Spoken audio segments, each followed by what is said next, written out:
Nintendo, kill the beat. I don't know who, somebody need to hear this. Y'all don't speak Hebrew, that's Yiddish. How the fuck you try to label us anti-Semitic? We the Israelites, blacks, native Hispanics. The Germans get locked up for the Holocaust. Meanwhile, black people still up in the Holocaust. 100 million of us died in the transatlantic. 6 million died. Y'all want the world to never forget it.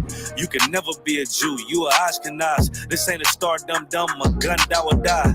Yeah, Yeezy told the truth and got ostracized. Not one person in the Bible had on a yarmulke. We were slaves in America like we was in Egypt. Y'all don't even fit the curses in the Torah neither. Y'all was blind to the truth. I had to make it clear how Jerusalem, your land, your people came from Europe. That was 1947. Your menorah got 9 sticks. It's really only 7. Yeah, it's us against the world. Armageddon. This what happened when you inherit lies from your ancestors. Y'all the synagogue of Satan with them black hats. Your whole nation sitting ducks, Aflacs, bunch of thieves and culture vultures ain't nothing kosher. To tell the truth, you vagabonds don't have a culture. Macedonia, Alexander and Philip, you a convert, so tell me, how the fuck is you Israel? That don't make you the people just cause you live there. Why my people can't hate your people like y'all hate Hitler? All the prophets was black and was called nigga. Y'all don't even fit the description that's in the scriptures. Abraham, all the way down to Jacob, we the real Jews. Y'all don't study Christ, y'all follow the Talmud. Keep it real, yeah, let's keep it real. Cold hard truth, it give you chills. Say y'all Jewish cause y'all ain't really them. About to do them like Hammond, it's the Feast of Purim. UBK undefeated, this an easy win. We was born fighting, y'all the evil twin. Jacob took hold of his heel, then out came his little red bass and they kosher deals. It's only 12 tribes, y'all trying to make it 13. Esau despised his birthright, the Lord cursed him. He ain't the devil, who is? I'm still searching. Ask your rabbi why he get them babies herpes. I don't know what's worse, that or you claiming that you a Maccabee. I'm about to cancel, everybody try to cancel ye. I ain't afraid to speak, that's what I do. They riding to the core, I'm just judging them by their fruit. Cause they ain't suffering curses. If I was carnal, I promise I'd punch you in person. I know this an uncomfortable subject. They making millions off our culture and black people suffering from it. Yeah, they don't believe in Christ. They the Antichrist. Make a living off of niggas. They're a parasite. I ain't afraid to tell the truth. Niggas terrified. I'm about to go DEFCON 4. I ain't satisfied. That is proof. That is absolute proof that they know we are the real Jews. That's absolute proof. Now you got the records. Go find me a white Jew on any archaeology in Egypt anywhere. You will never find a piece of archaeology with white people as slaves in Egypt. So don't tell me that they were slaves and it's their identity, and they know it.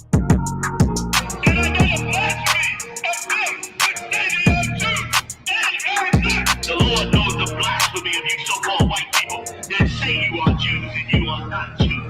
You are not the people of the law. You are not God's chosen people. God's chosen people are living in the ghettos of America.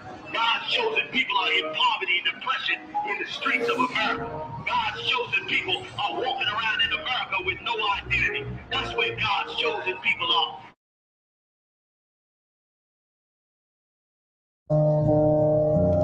Salt of the earth, then our taste gon' stale. Black man, Hispanic man, we got no time to be weak. Rap is just a free throw. I got the game sewn. When I'm done, drop the white now. Taking my home. I was 24, trying to see 25. I was burned down Sodom from Babylon in the rumble. Black man, Hispanic man, we got no time to be weak. Looked around, all I saw was death in the streets. That's why every time I speak, I put life in the beat. They ask me why I ain't smile, life ain't sweet. Black man, Hispanic man, we got no time to be weak. Looked around, all us death is death in the streets. That's why every time I speak, life in the beat. They ask me why I ain't smile, nigga, life ain't sweet. Black man, Hispanic man, we got no time to be weak. Now I said it best, you know we just surviving the times, and it's survival of the fit. Strong survive. That's why each and every day I pray to the Most High, cause most of my people ain't make it to see 25. I was 24 trying to see 25, but the shit that I'm spitting, crackers ain't gonna want me me alive. I was 24 trying to see 25, but the shit that I'm spitting crackers ain't gonna want me alive. I was 24 trying to see 25, but the shit that I'm spitting crackers ain't gonna want me alive. Less it's 25 to life and I'm stuck in a cell. 23 hours to slot, yo my nigga, that's hell. We the salt of the earth and our taste gone stale. Living in a system set up for my people to fail. We the salt of the earth, our taste gone stale. Living in a system set up for my people. We the salt of the earth and our taste gone stale. Living in a system set up for my people to fail. It's time to come together, that's the only way to excel. May the Lord's anger rain down fury like hell, fire and brimstone. Revert these devils to Flintstones. Burn down Sodom, turn Babylon into rubble with they. Burn down Sodom, turn Babylon into rubble with they. Burn down Sodom, burn down Sodom, burn down Sodom, turn Babylon into rubble. Burn down Sodom, turn Babylon, rubble with the angel and the Lion of Judah, king of the jungle. Ephraim is a flame, turn the Esau into stubble. This the patience of the saints, so always remain humble. He who endures to the end will see this place crumble. Blessed is the man who sees the fall of his enemies. His prophecy is destiny. Been at war for centuries, victims of lost identity, but now we got the recipe. The Bible is the remedy for healing all extremities. Blessed is the man who sees the fall of his enemies. His prophecy is destiny. Been at war for centuries, victims of lost identity, but now we got the rest. The Bible is the remedy for healing all extremities. I said the Bible is the remedy for healing all extremities. We speak the truth until the day that we die. Survival of the fit, only the strong survive. We speak the truth until the day that we die. Survival of the fit, only the strong survive. We speak the truth until the day that we die. The day that we die, the day that we die. I rep the Most High until the day that I die. I put the bars together with anger and vengeance, praying that the breath of my enemies get extinguished. Niggas rhyme nursery like I'm here in Disney. How can I spit soft when crackers they wanna end me? Trying to take my life and my kids without a father. Trying to take my life and my kids without a father. Trying to take my life and my kids a father. That's why you see me rolling around with that revolver, 6-shooter on me like I'm in the Wild West. Call them trying to steal them bars, they want the style next. 6-shooter on me like I'm in the Wild West. Call them trying to steal them bars, they want the steal. 6-shooter on me like the Wild West. Call them trying to steal them bars, they want the style next. But they can't duplicate y'all where they recuperate. Came a long way from moving perks about the Super 8. Hotel, motel, wet-headed wholesale. Now you might see me with fringes all on my coattail. Hotel, motel, wet-headed wholesale. Now you might see me with fringes all on my coattail. Looking like a Hebrew. But I don't beef over the web, just step to me when I see you. Nose triangle on that 50 cal Eagle. Not even a main event, it's just a preview. Right before the movie, big budgets and Uzi. Big butted bitches, low 30 up to the Thule. Nigga so groovy, come and check the stilo. I leave, they talking again, it's like I'm Debo. Rap is just a free throw, I got the game sewn. When I'm done, drop the mic, nah, taking my home. Rap is just a free throw, I got the game sewn. I'm done, drop the mic, nah, taking my home. Rap is just a free throw, I got the game sewn. When I'm done, drop the mic, taking my home. So it won't fall in the hands of fuck niggas. Me, I play the cards I'm dealt, but Trump niggas ball on these haters, they swear I could dunk. Nigga, want nigga, choppers fit nice in the trunk, nigga. A problem over here, you can see me out front, nigga. Jump, nigga, mean if you froggy, I front, nigga. Front, nigga, front, nigga, front, nigga, front, nigga, front. 6-shooter on me, like I'm in the Wild West. We speak the truth until the day that we die. Survival of the fit, only the strong survive. We speak the truth until the day that we die. Survival of the fit, only the strong survive. We speak the truth until the day that we die. The day that we die, the day that we die. I'll let the Most High until the day that I die. We speak the truth until here, die. Survival of the fit, only the strong survive. We spit the truth until the day that we die. Survival of the fit, only the strong survive. We speak the truth until the day that we die. Day that we die. Day that we die.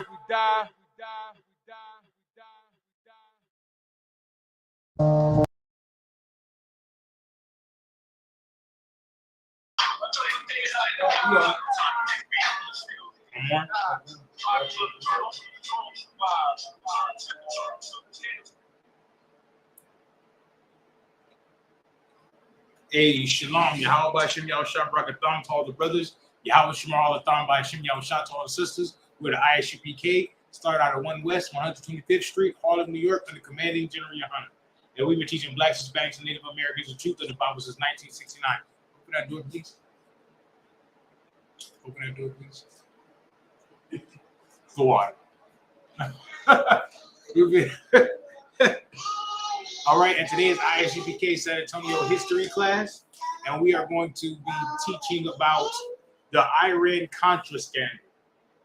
You know, the Iran-Contra scandal was a big scandal in back in the 80s, right? We've all heard about how CIA was putting bringing cocaine to America, and they were putting it in the Black, Hispanic, and Native American community neighborhoods, right?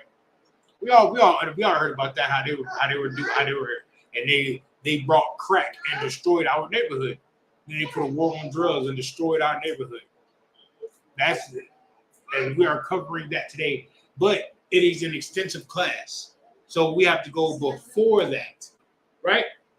We have to get the real history about it, right? So it's gonna start out. We're gonna start out with give me Nancy Reagan on the screen. Nancy Reagan.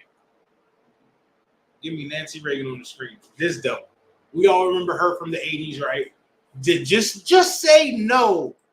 You know, that's all. Say no to drugs, right? Just say no to drugs. We all remember this lady from the 80s, right?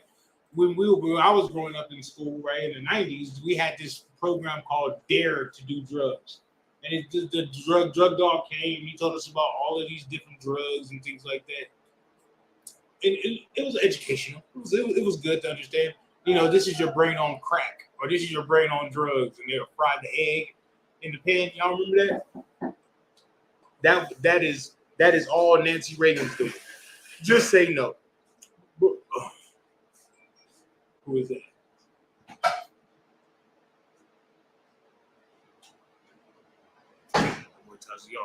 That was all Nancy Reagan's doing. She was all about just saying no to drugs and don't let the drugs take over your neighborhood. And, you know what I mean? That's what she was all about.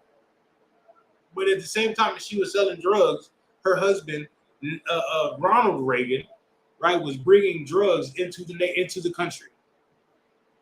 At the same time as she's saying no, say no to drugs, Ronald Reagan is bringing drugs into the country. That's a good front. That is an excellent front for you to bring drugs into the country, but then your husband. I mean, for you to tell everybody to say no to drugs, but then your husband is bringing drugs into the country. That's a great front, but that's just what America does. They double talk.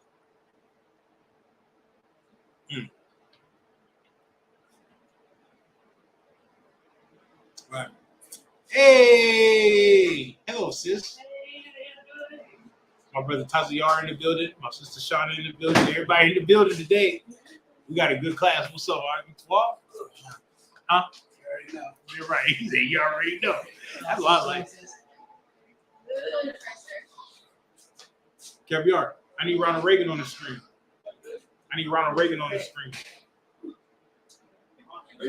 Yep. We need if y'all need to get y'all notepads out, get y'all notepads out. We talking about the Iran-Contra scandal. You know, the Sandinistas and the Contras. You know what I'm talking about, Taziar. We talked about this for a while. You know what I'm talking about? It's just a song. You might remember this from back then. It's in the 80s, right? Yeah, it's in the 80s. But now we're talking about the history of it before it got to the Iran-Contra scandal. You know what I mean? We're talking about the players. So first we had Nancy Reagan when she said no to drugs. But you want some of this or what? She said say no to drugs. You know what I'm saying? But then her husband was bringing drugs into the country. I can on one part of the relationship saying say no to drugs, and the other part is saying bring drugs into the country. Put Ronald Reagan up on the screen. Oh, Ronald Reagan's on the screen? Okay, yeah, this guy is a devil. He is the devil. You know what I mean? Ronald Reagan is responsible for putting drugs in our community. You dig what I'm saying? Ronald Reagan. Give me George Bush. Give me George Bush that now. Right? In 1980, Ronald Reagan became president. Right? And this guy was his vice president. He's up there. And this guy, George H. Bush, the first George Bush Sr., he was his vice president in 1980. Right? In 1980, that guy was his vice president. In the 60s and 70s, this guy right here was the director of the CIA. You know, CIA is an intelligence agency. Yes. Yeah, George H. Bush, the daddy. Not George W. George H. His daddy. Right? He in the 60s and 70s, he was the CIA director. He was the one that so when we went to Vietnam, he was the one that orchestrated that went to the South Vietnamese and told them, hey, if the Viet Cong come for you, we have your back. In the Korean War, he did the same thing. He went to South Korea and told them, hey, if the North Korea try anything, we'll have your back. Right? You understand that? This guy is evil also. This guy is evil also. All of the revolutions and all of the revolutions in everybody else's country, this guy had a part to play in it. And we're gonna get into that. So here we go. So to start off with this, we got to get into the Cold War. Does anybody know what the Cold War is? Tazian. That was Anybody else? Anybody else? Anybody else? that was an arms race between the Soviets and the Americans. Between the Soviets and the Americans. That's Trying to absolutely. see who was. It's a Cold War because they didn't attack each other directly. Right. We're trying to see who's stronger. Who got the bigger ball? Who got the bigger cojones? Right. Who got the bigger huevos, right? Well, in after World War II, right? Two powers came out of World War II. It was on the earth. It was America and it was Russia. America was for democracy and Russia was for communism. Right? One was for voting everything in power and things like that, and one had one supreme ruler, which was communism, right? And so every war that you see today is between democracy and communism, right? If one country becomes democracy or one country becomes communism, the other one jumps in so one country wouldn't be so powerful. You know what I mean? That's what all these wars was about. The Korean War I was just talking about, right?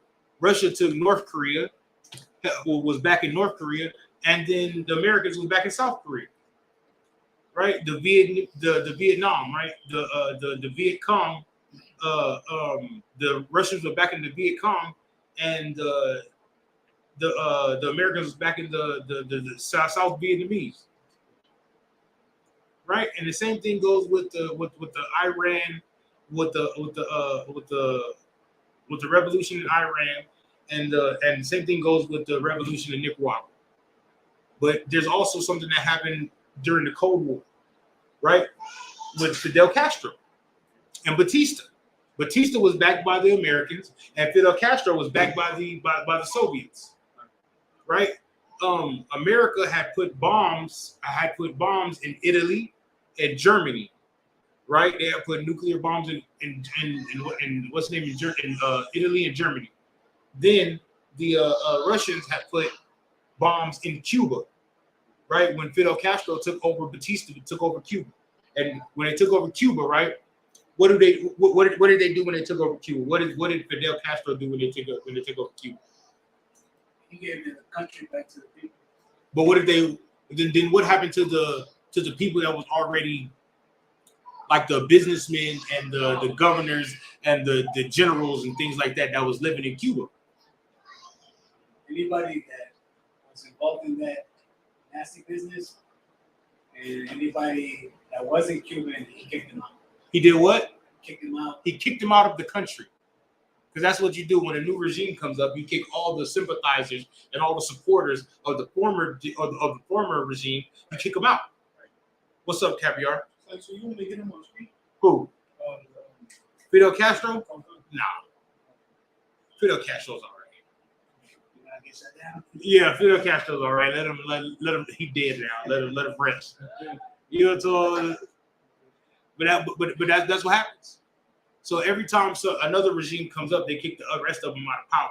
And where did they go, Taziar? To Miami. They went where? Miami, Florida. They went to Miami. They came here.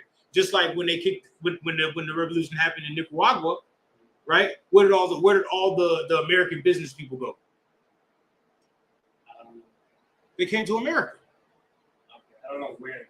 But I don't know where either. But they came to America, like up and down the southwestern region, because they came up through Mexico, and they went to the northwestern region, the Contras. That's what they're called. They're called the Contras, right? So what was the big export in South America at that time? There was a lot. The major one would have been cocoa leaf and I love Taziar. coffee. Cocoa leaf, the coca leaf. What comes from the coca plant? Okay. Cocaine.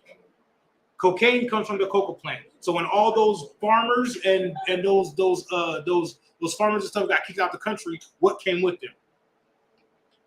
Caviar? Okay. Their cocaine. Their cocaine came with them. Yes? The Americans. Yeah, to America. That's where their cocaine came. Right? We understand that? All right, but before all that happened, well, after that happened in Cuba, right? In 1979, something else happened in the world, right? Give me the Shah in Iran. This guy was a ruler of Iran. Ever since 500 something BC, since Cyrus the Great, Iran has been ran by a Shah, by a one complete ruler, by a king, a Shah, right? And so the Iranians are Persian. Am I right? This guy right here, is the picture up? What does this guy look like? Does this guy look? In Iran, they're Arabs. I'm not Arabs, but they're Persians. But the predominant religion there is Islam. Muslims. They're Muslims. Does he look? But does he look Muslim? No, he does not look Muslim. But he's supposed to be the ruler of Muslims. He's a secular ruler. Yes. A spy? No, not a spy. A secular ruler. So we came from like the Americans? No, he didn't come from the Americas. He was just a sympathizer of America. He loved the Western powers. Does that make sense? Yeah. So he's a secular ruler. He's supposed to be a Muslim, right? What do Muslims? What do real Muslims usually have? A beard. Does he have a beard? No, he does not have a beard. He does not have a beard. Right. So what happened was they had a revolution in his country that was not ran by anybody. You know what I mean? The what's his name? The Russians helped his opposition get into power. Right? This guy right here, they kicked him out of the country. He got sick with cancer. They kicked him out of the country. He came to the Americas with Jimmy Carter. Is it Jimmy Carter? Jimmy Carter was the president, and he came to the Americas to get treatment for his cancer. But while he was here in America, the Iranians that was there in Iran wanted him to come back and face trial for his crimes, because he was robbing from the people and setting up his empire. He was trying to industrialize or bring democracy to Iran. And Iranian people ain't about that. You dig what I'm saying? You understand? Give me his opposition. Khomeini. Yeah, Ayatollah. The Ayatollah. Iranian group? Yeah, Ayatollah. They're both Iranian. Yeah. Is he up on the screen? What does this guy have, Taziar? A beard. What else does he have? He's a Muslim. He's a Muslim. He's not a sympathizer with America. He's not a sympathizer with the Western powers. He doesn't care about them. Right? So he's the one that I think it's Ayatollah Khomeini. That's his name, right? Ayatollah Khomeini. He came and took over the country after the Shah got kicked out. He came and took over the country. And he's a real Muslim. He put everything back in place to where it is today. You know what I mean? To where it is today. To why Iranians are not sympathizers to America. Right? Capiar, give me the crisis, the Iranian crisis. This guy's a Shia Muslim. There's two types of Muslim. There's Shia Muslim and there's Sunni Muslim. Yeah. Yes. Okay, so there's two types of Muslims. There's Shia Muslims and there's Sunni Muslims. Y'all remember that in the Islam class? How there are two types of Muslims? The Shia Muslims are the ones that they're about the law. You know what I mean? If women show their ankles, they're gonna kill it. You know what I mean? They're about their laws and how they run things. You do what I'm saying? The Sunni Muslims are the fake Muslims. That's the ones that you see smoking cigarettes. You know what I mean? Eating pork. They don't really believe in that. They just say that they're Muslim. Like the ones you see here in America. Yeah, basically. Those are the ones that would get killed. Yeah. You know, the Nation of Islam, they would never say they Shia Muslims because they don't really believe like that. That's why they wear three-piece suits, bow ties, eat pork chop sandwiches around the corner. You do what I'm saying? They're Sunni Muslims because Sunni Muslims, you have a little room for error. The Shia Muslims, you don't have no room for error. Caviar? So they don't even believe in their own culture? Well, being an Arab Muslim, because there's Arab Christians and Arab Catholics. There's some Arab people that believe that they're Jews. You know what I mean? So Arab is like a people, and Islam or Islam is a religion. Does that make sense? You said what? I'll just repeat what you said. The Arab is the people. Yeah. Yeah. Makes sense? Like all Chinese people aren't Buddhist. You know what I mean? Majority of them are, but they're not all Buddhists. All white people aren't Christians. You dig what I'm saying? There's some white people that are Buddhists, some white people that are Arabs. I mean, some white people that are Muslim too. Like in Kazakhstan and shit like that. Turkey. Muslims. They're white people that are Muslims. Make sense? Some Russians are Muslims. Yeah, some Russians are Muslims. Some of them are Catholics. Some of them are Christians. Some of them are Jewish too. All right. Let's read about the Iran crisis, because after this guy took over, right? What's his name? Ayatollah Khomeini. After he took over, there were sub-terrorist groups that gained power with him, right? And some of them started kidnapping Americans. You feel me? I don't know how big it was in the 80s because I wasn't here all over the news and stuff. I wasn't born yet, but it was really important about what these people did and how they kidnapped Americans, because it was showing all of the world that you can just kidnap Americans and get what you want. Make sense? Go ahead, Capiar.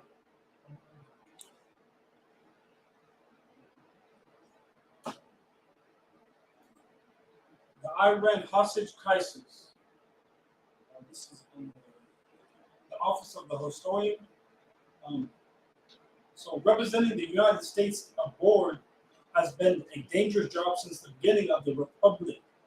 But that was never truer than during the Carter administration. Yep. In the wake of successful revolution by Islamic fundamentals against the pro-American Shah of Iran, the United States became an object of virulent criticism, and the U.S. Embassy in Tehran was a visible target. Right. So you see, they had a in over there in Iran, right? They had an American embassy. So when the Shah came over here against with Jimmy Carter to get his cancer treatment or whatever, which was against what Jimmy Carter and his cabinet was telling Jimmy Carter not to bring him over here. But he brought him over here anyway. Right? So that made him look weak. That made Jimmy Carter look weak. Made America look weak. Because he's the president. He's the commander-in-chief of America. He's not supposed to be bringing Iranian shawls into his country for help. If you die. That's how the world's supposed to. That's how they look at it. You know what I mean? You're bringing somebody that over here, Iranians don't like Americans, but he's bringing an Iranian over here for help from their medical system. You know what I mean? And it looked bad on the Shah's part because the Shah had a whole revolution brewing in his country, and he's going to run and leave and come to America. If he really cared about Iran, he would have stayed in Iran and dealt with his people.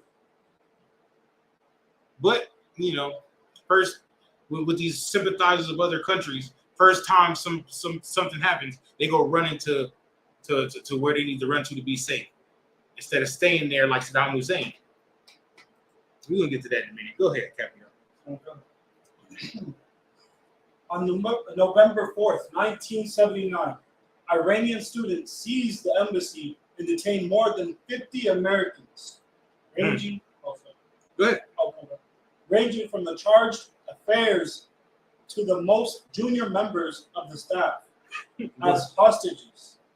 The Iranians held the American diplomats hostage for 444 days. Well, that's over a year. They held them hostages. Jimmy Carter, they had a whole rescue plan. Tried to land there and go get the American hostages. It didn't work out for them. You dig what I'm saying? You understand that? Keep going, Capion. There's a documentary on this that y'all can watch. It's pretty good on HBO Max. It's pretty good. It's like an hour episode. What's the name? It's pretty good. It's pretty good. I was in, you gotta know I was watching it. So got me some liquor, some popcorn. What's up, Caviar?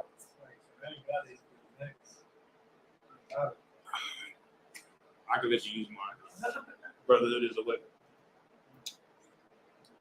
Go ahead, Caviar. 44 days. While the courage of the American hostages in Tehran and their families at home reflected the best tradition of the Department of State, the Iranian hostage crisis undermined Carter's conduct of foreign policy. Foreign policy. Right, they undermined Carter's conduct of foreign policy. You're not supposed to be kidnapping people from the American embassy. They're not soldiers. They're American citizens. Yeah, civilians. But yeah, that don't fly in the movie. They don't care about that. You know what I'm talking about? Get out of our country, basically, that's what they need. But there was a whole plan around this. What's up, Tazia? Yeah, they're diplomats. Yeah, but they're not soldiers. But they're not just civilians, though. They get to work for the government too. Well, they work for the government, but so does the people at the food stamp office. Right. That's basically what they're doing. They didn't go kidnap You know, kidnap an ambassador. You know what I mean? They kidnapped.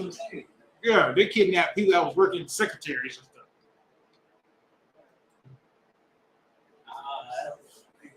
That's guilty by association. I definitely understand.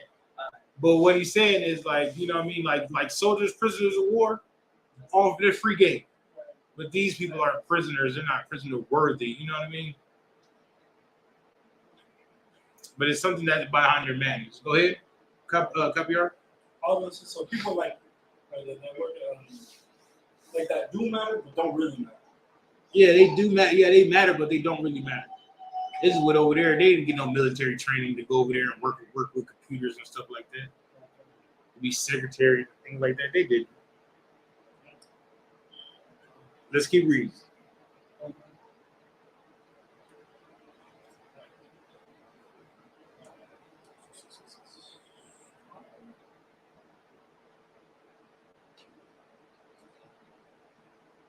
Undermining Carter's conduct, foreign policy, the crisis dominated. You gonna keep reading? You gonna read? The crisis dominated the headlines and new broadcasts and made the administration look weak and ineffectual. Although patient diplomacy conducted by Deputy Secretary Warren Christopher eventually resolved the crisis. Carter's foreign policy team often seemed weak and vacillating. Because that's what everybody says about Jimmy Carter, because he was all about peace and humanitarian. They say he was weak. I believe it. He was weak because if that was Ronald Reagan, you know what I mean? It would have been hell to pay. You feel me? Right? He wouldn't have been. The Shah wouldn't have been in America. You think what I'm saying? But that was in 1970. Well, that was in like the 80s, after the Shah died. The Shah died. The treatment that he was getting here in America, it didn't work. He died. So in 1979, they had what's the name, rose up. Shah died in 1980. This is 1983. All right. Okay. But so with Iran, right? They were. How can I say it? When they kidnapped the Americans, they sent word. So when Khomeini took over Iran, right? He's a Shia Muslim. In Iraq, right? The Sunni Muslims, right? In Iraq was like, oh, they thought the Shia Muslim were gonna come take over Iraq also. So what they did, they attacked Iran, right? So when they were trying to kick the Shah out, what happened? They put an embargo on Iran to where nobody can do business with. The same thing they did to Cuba, which where nobody can do business or sell them weapons, right? Get weapons. What was the one country that was like, we don't care what you're talking about, America, we're gonna be selling weapons? Yeah. Russians. The who? The Russians. Yep, the Russians. The Russians was the one people that was like, we're selling weapons, we ain't tripping, right? So what they were doing, so they kidnapped the Americans and they told America, well, we give you back the hostages if you give us weapons to fight the Iraqs, to fight the Iraqians. I don't know if that's the right word for it. Iraqis. There we go. You fight the Iraqis, and that's where Saddam Hussein and everything comes in, because the Ronald Reagan was helping the Iraqis. That's who was training the Iraqis was Americans. The Americans was training the Iraqis, giving them weapons to go fight the Iranians. You dig what I'm saying? So that's why when George Bush went talking about he had weapons of mass destruction, he knew that they had weapons of mass destruction, or they had weapons like that because his daddy gave it to him. You think what I'm saying? All right, no sweat. So in 1979 that happened, right? But also in 1979, in Nicaragua, right, they're having a revolution of their own with the Sandinistas. The Sandinistas are raising up because they're getting backed by the Russians, right, in Nicaragua, right. Remember that's where the cocaine is coming from. It's South America, right. So what they did in the Sandinistas, the Russians gave them weapons. They rose up as a revolution against the Sandoval family, right. That's where they got the Sandinista name from, against the Sandoval family. And then they kicked they kicked everybody out. All the American businessmen, all the American sympathizers, and so when they kicked them out, the generals went with them, right? So when they came to America, they started a counter revolutionary group called the Contras. So that's what this is. It's against the Contras, against the Sandinistas. Sandinistas are backed by Russians. Contras are backed by America, right? But they have a problem. Where do they get the money from for the war?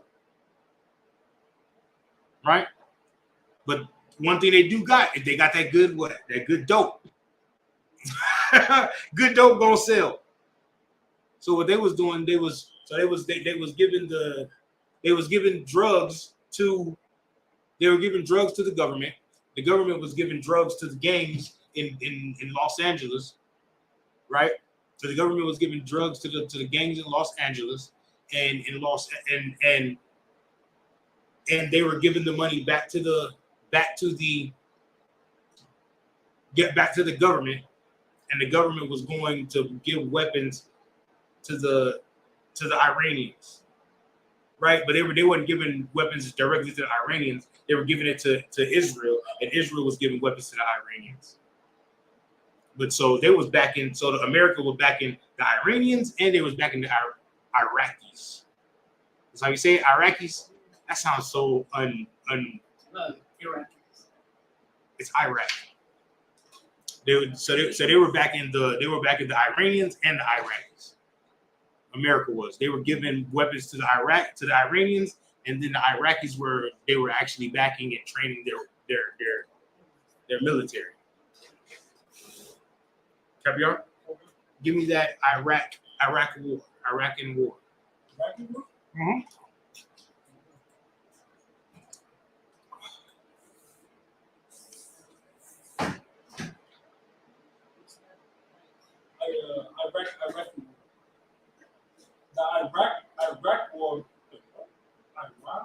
Iraq-Iran war. Yep. Iraq war was the armed conflict between Iran and Iraq that lasted from September 1980 to August 1988. It began with the Iraqi invasion of Iran. Right. And lasted for almost 8 years until the acceptance of United Nations Security Council Resolution 598 by both sides. Iraq's primary rationale for the attack against Iran cited the need to prevent I don't know where you at. Oh, I see. Yeah, Rohala Kamani. Rohala Kamani. The Ayatollah. Oh, Rohala Kamani, who was spearheaded Iran's Islamic Revolution in 1979. Right. From exporting the new Iranian ideology to Iraq. There was also fears among the Iraqi leadership of Saddam Hussein, that Iran, a theoretic state with a population predominantly composed of Shia Muslims, would exploit sectarian tensions in Iraq. Right. Because in Iraq, they had predominantly Shia Muslims.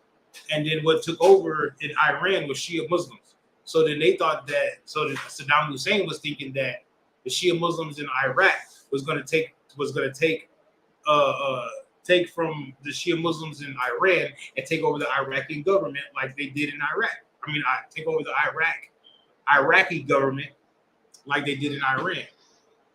So instead of that happening, he just waged war against Iran.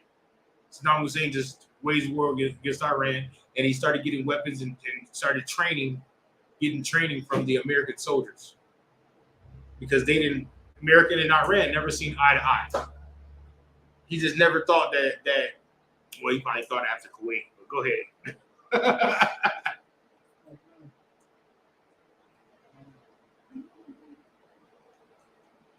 Shia Muslims would exploit sectarian tensions in Iraq by rallying Iraq's Shia majority against the Ba'athist government. Ba'athist government, which was officially secular and dominated by Sunni Muslims. Iraq also wished to replace Iran as the power player in the Persian Gulf, which was not seen as an achievable objective prior to the Islamic Revolution because of Pahlavi, Iran's economic and military superiority, as well as its close relationships with the United States and Israel. Right, because before that, before you on water? Before Iran was taken over by Khomeini, right? The Shah Pahlavi, he was with the Americans. He was American American sympathizer. So he was getting all his weapons from the Americans. He was the Americans was helping him out. You know what I mean? So if Iraq would have attacked them then, America would have surely joined in and crushed them. But since Khomeini took over Iran, and he is not an American sympathizer, right? Now Iraq think they can do business with America, and they think they can do business with America and fight Iran for the Americans and take over the whole Persian Gulf. Right? It's a whole bunch of nonsense, right? It's a lot to understand and take in, right? Because that's politics. Politics is war without guns, and war with guns politics is war without guns, and war is politics with guns. That's all it is.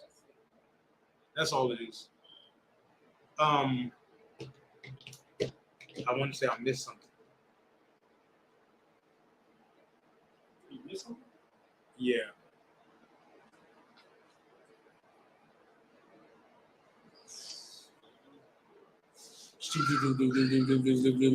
I'm missing something. That's the Iraq and Iran war, right? Where America was both sides. Now let's get back to our side of the planet with Nicaragua and the Sandinistas. That's what, it's a lot, ain't it? It's a lot because you have what's up? That's what you mentioned all along. Boom. There we go. I didn't want to mention him yet. So with the Sandinistas and the Contras, Sandinistas and the Contras, they're battling now in Nicaragua. One is a communist. The Sandinistas are communist, and the Contras are democracy. The Sandinistas are backed by the Russians. The Contras are backed by America, and they fight in Nicaragua, right? Sandinistas get up on them, and they kicked all the Contras out with their drugs and everything, right? So they come to America. They have something to leverage, which is drugs. So they put the drugs in the Black, Hispanic, and Native American community, right? And put Rick Ross up on the screen. Well, the fake Rick Ross. I don't know. Ricky Rose. That's what I want to say. That's what he goes by now. See, everybody knows this guy, right? Everybody knows Rick Ross, Ricky Rose, right? Every day I'm hustling. Wingstop. His whole lifestyle is a lie. His whole lifestyle is a lie. Everything that he raps about is a lie. He stole it from this guy. Give me free Ricky Ross. Broken knees. Yeah, you just Oh yeah, somebody. I think I was a dollar that told you about that. I was a diving board. His knees gave out. What's up? Yeah. All those guys are in the drug business. Yeah, but they was in the drug business, but they were in the drug business when it's good because when the revolution came up and the Sandinistas and all that, they took Noriega out of power.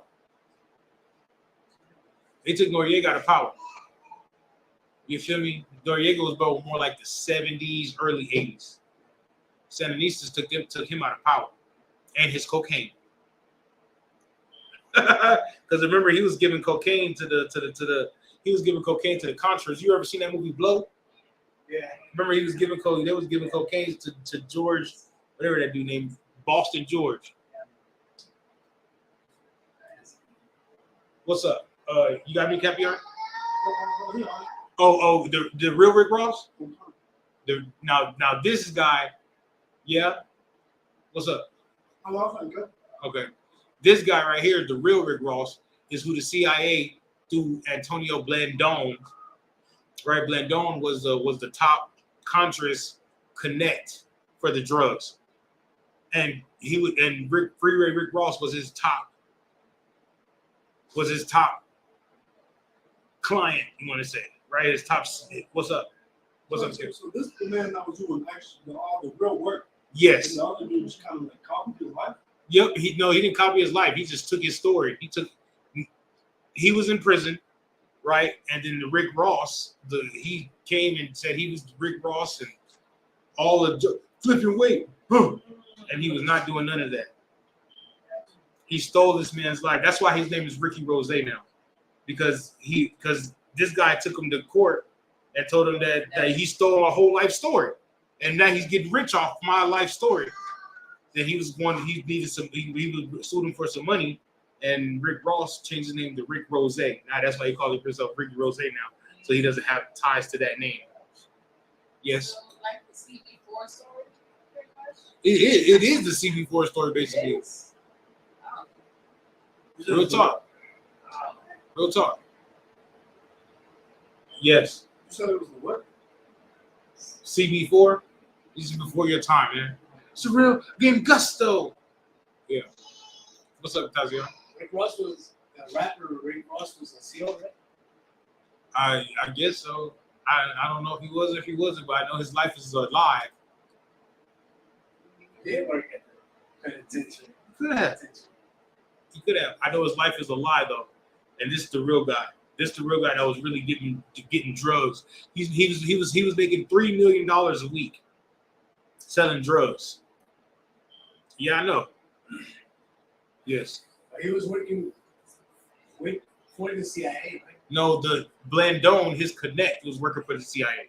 So you remember, we watched Snowfall, right? Yes. We haven't watched Snowfall. Snowfall is a show about his life. Yeah. He was Franklin Singh. He was the one getting the drugs from the CIA agent, or from the CIA, the dude that was working for the Contras. Antonio Blandon. Yeah. So he didn't work for the CIA. No, Antonio Blandon worked for the CIA. That was his partner? That wasn't a party, it was his connect. It was a plug. Yeah, that way if they wasn't partners, he would kill them and they need to drop them down. You know what I mean? So when so Blandon needed to give up somebody, he gave up Rick Ross. And nothing happened to Blandon because Blandon was working for the CIA, selling drugs to the gangs and stuff in the neighborhood. Yeah. Yeah, money, so you can get money for the guns to help the Contras. I thought the CIA were good guys.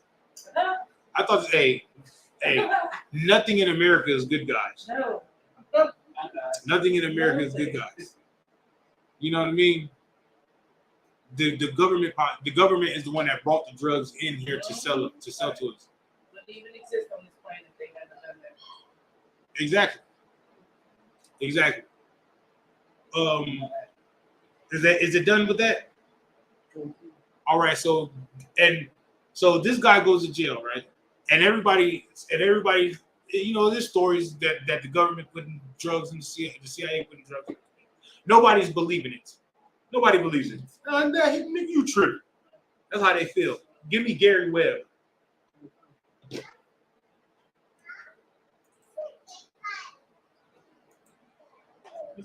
This guy broke the story. He broke the story. They have a movie out called To Kill the Messenger. And it's all about how he broke the story, how he went to go do the research. He went to Noriega, and Noriega, you know what I mean? And he went to go see the guys that were in prison, that were holding prison, the Contras. You know what I mean? He broke the story about Rick Ross and Blandone and how the government was bringing drugs in.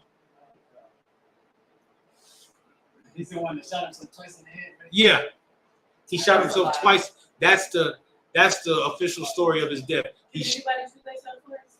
In the head and that? Hey, he did. It's physically impossible. I know it's physically impossible, but that's the official story of his death. That's the official story. He has a book out called Dark Alliance. You know what I mean? He was talking about the Contras and all and all that. He was just doing a piece about Freeway Rick Ross and all the drugs that he sold, but then the rabbit hole goes deeper than what you know. You know what I mean? You understand? Give me that. I think I sent you an article about him, and then I want that video. What sent me an article about? About Gary Webb? Yeah, give it to me. No homo. I mean, pause. I said, give it to me.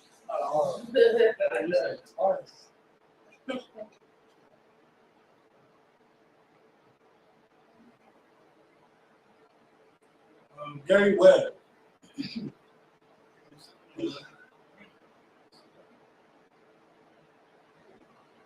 He began his career working for a newspaper in Kentucky and Ohio, winning numerous awards and building a strong reputation for investigation writing.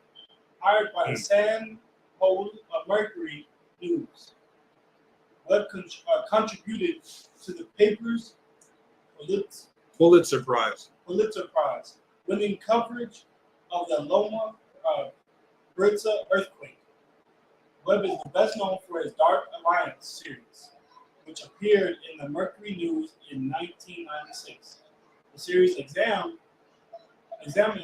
the origins of the crack cocaine trade in Los Angeles and claimed that members of the anti-communist Contra rebels in Nicaragua had played a major role in creating the trade, using cocaine profits to finance their fight against the government in Nicaragua. It also stated that the Contras may have acted with the knowledge of protection of the Central Intelligence Agency, the CIA. That he the one that broke the story. He put all the pieces together, did all the research. Go back up to the first one, to the first paragraph. Yeah. No. He began? Yeah. He began his career working for newspapers in Kentucky, Ohio, winning numerous awards. Meaning he wasn't no slouch reporter making up lies at any newspaper. He was winning awards. You know what I mean? So he was getting big stories. He wasn't playing no games. He was a legit investigative reporter. And when this story came out, nobody believed it. Yes, Gary Webb. Nobody believed him. Everybody was like, man, you lying. The American government wouldn't do that. Hell, the same government put us in chains. You do what I'm saying? Go back down to where we was at, Capiar.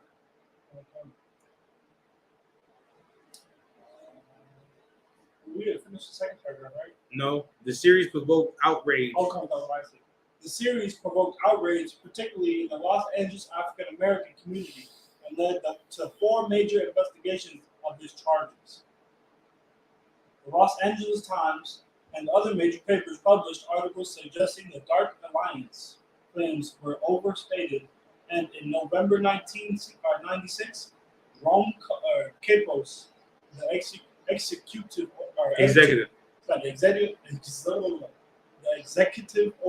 editor at Mercury claims At Mercury News.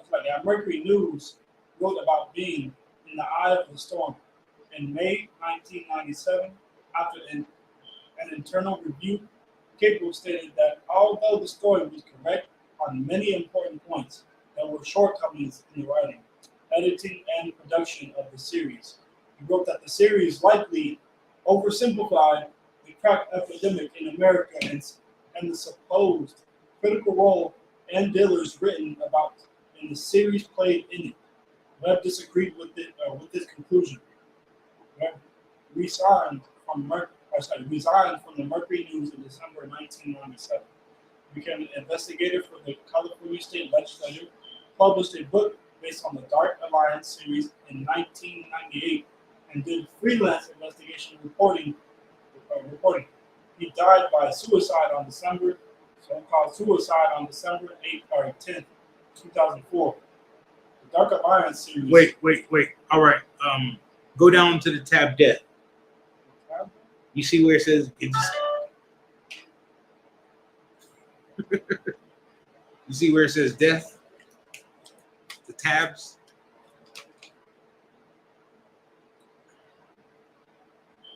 Just scroll down. Oh, I see death. All right, click it. Oh, it doesn't click. It's just all dead. All right, go ahead. Death. Webb was found dead in his Carmichael home on December 10th, 2004, with 2 gunshot wounds to the head. His death was ruled a suicide by the Sacramento County Coroner's Office. According to a description of Webb's injuries in the Los Angeles Times, he shot himself with a .38 revolver, which he placed near his right ear. The first shot went through his face and exited at his left cheek. The coroner's staff concluded that the second shot hit an artery. After a local newspaper reported that Webb had died from multiple gunshots, the coroner's office received so many calls asking about Webb's death that Sacramento County Coroner Robert Lawrence issued a statement confirming Webb had died by suicide. When asked by local reporters about the possibility of 2 gunshots being a suicide, Lawrence replied, "It's unusual in a suicide case to have 2 shots, but it has been done in the past, and it is in fact a distinct possibility." News coverage noted that there were widespread rumors on the internet at the time that Webb had been killed as a retribution for his Dark Alliance series, published 8 years before. Webb's ex-wife, Suzanne. No, don't keep going, because they're just gonna keep talking about how they believe it's a suicide and this, that. There's no way that somebody shoot themselves twice in the head. Like, I'm sorry, that's crazy. Yeah, that's crazy. I don't even want to hear that joke. Yeah. Like, even if he had shot himself one time, he wouldn't have the motor function to be able to even do it the second time. You know what I'm saying? Like, he'd be like, oh. Yeah. I would have been done. I don't know about everybody else. I'm done. Give me the video. Y'all gonna have to follow along on your phones if you want to hear the video. It's creepy because he's talking from the dead, right? It's gonna be creepy because he's talking from the dead. You want me to keep you in there, or just put the video on the whole screen? Yeah, put the video on the whole screen.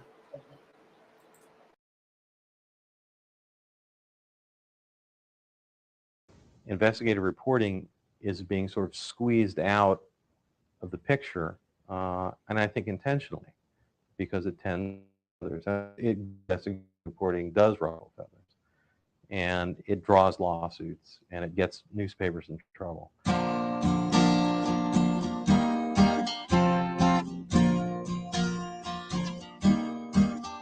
Old pirates, yes, they rob I, sold I to the merchant ship. My name is Gary Webb. I am an investigative journalist. I've been an investigative journalist for about 25 years for daily newspapers.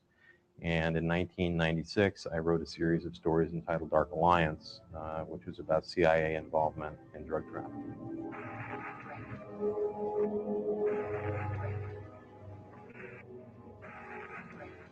What my story showed was that the cocaine that was being sold in those neighborhoods was coming from mainly one source, and this one source was being used to finance a guerrilla war in Central America.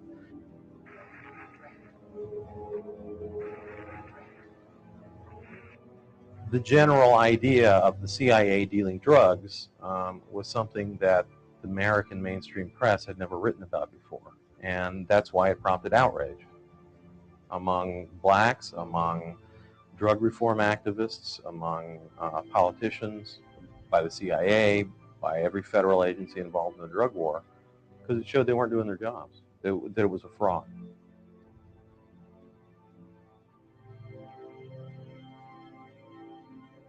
Right after we published the stories, the support we got from the media was very favorable. Newsweek magazine did a big piece on the story and said it was well documented and well researched. The website was getting like 1 million hits a day. There were marches in Watts, there were marches in Compton, there were candlelight vigils. Every California senator demanded an official investigation. So the story itself was really building momentum. The government reaction was no reaction. And this, I believe, was a very careful strategy, because nobody was going to believe the government if they came out and said we didn't do it. The proof was fairly overwhelming, since we had all these government documents showing that it happened. So what happened was they let the so-called liberal press speak for them.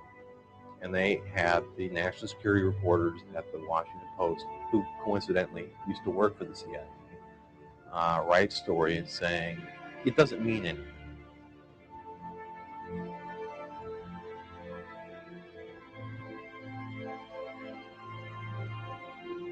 It was a distraction from what the story said, and it became sort of a media war between the Mercury News, which stood behind the story at that point, and the rest of the establishment media, who wanted us to back away from it.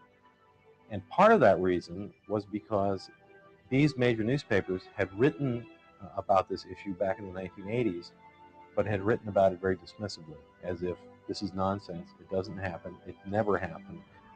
And then 10 years later, we came back with documentation showing that it was absolutely true, and that it was worse than we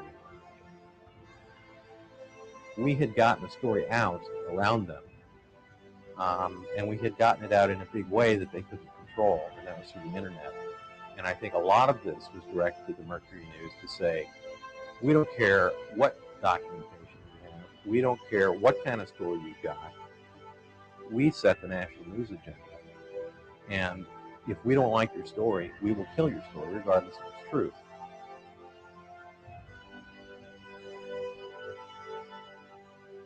The media rejoiced when this came out because it meant they had won.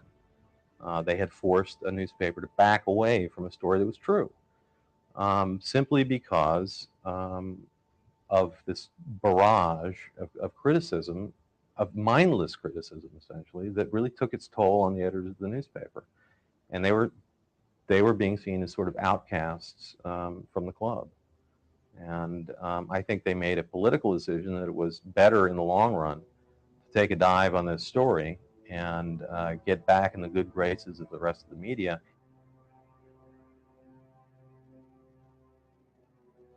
it was essentially a war between my editors and myself because I wouldn't apologize for the story or back away from the story, and fought them on it publicly.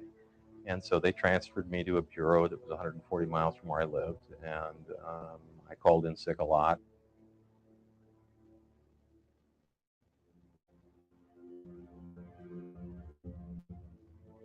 One of the things I'm proudest of in regards to that story is the website that the Mercury News set up, because it really was the first time that a newspaper brought its readers not only into the interior of the paper, but into the reporters' notebooks. You know, this was a story that, as I told my editors, had a very high. Put Oliver North book on the screen. You got it? Now, this guy is Oliver North. He was the one that made sure that the drugs money got to the government and that the guns got to the Contras. He was the one that made sure, and they subpoenaed him to come give the testimony and testify, right? And get grand jury him, and I don't know what that was. Caviar, you got. Was there a video, Caviar? Yeah, play the video. This guy's Oliver North. He sold more drugs than a little bit, and he ain't in jail. Oliver North make documentaries about war. Yeah, my mic's on. You got no? No, that's Oliver North. Oh, no, I'm talking about another one. They did the same company. A video? No. Play the video.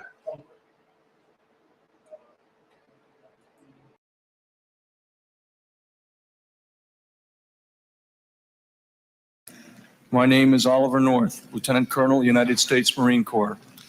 My best friend is my wife, Betsy, to whom I have been married for 19 years and with whom I have had 4 wonderful children, aged 18, 16, 11, and 6.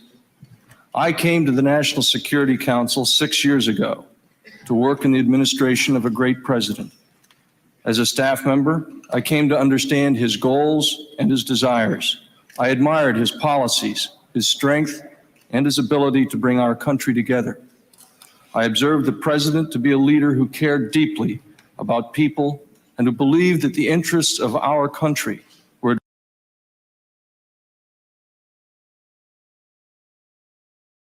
was the president or vice president or cabinet member or even the director of the National Security Council.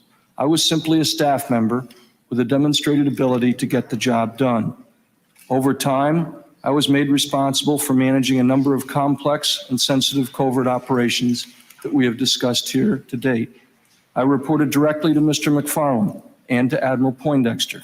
I coordinated directly with others, including Director Casey. My authority to act always flowed, I believe, from my superiors. My military training inculcated in me a strong belief in the chain of command.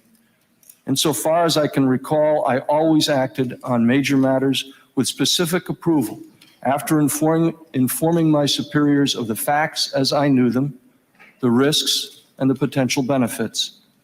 I readily admit that I was action-oriented, that I took pride in the fact that I was counted upon as a man who got the job done. And I don't mean this by way of criticism, but there were occasions when my superiors, confronted with accomplishing goals or difficult tasks, would simply say, "Fix it, Ollie," or "Take care of it." Since graduating from the Naval Academy in 1968, I have strived to be the best Marine officer that one can be. In combat, my goal was always to understand the objective, follow orders, accomplish the mission, and to keep alive the men who served under me. One of the few good things that has come from the last 7 months of worldwide notoriety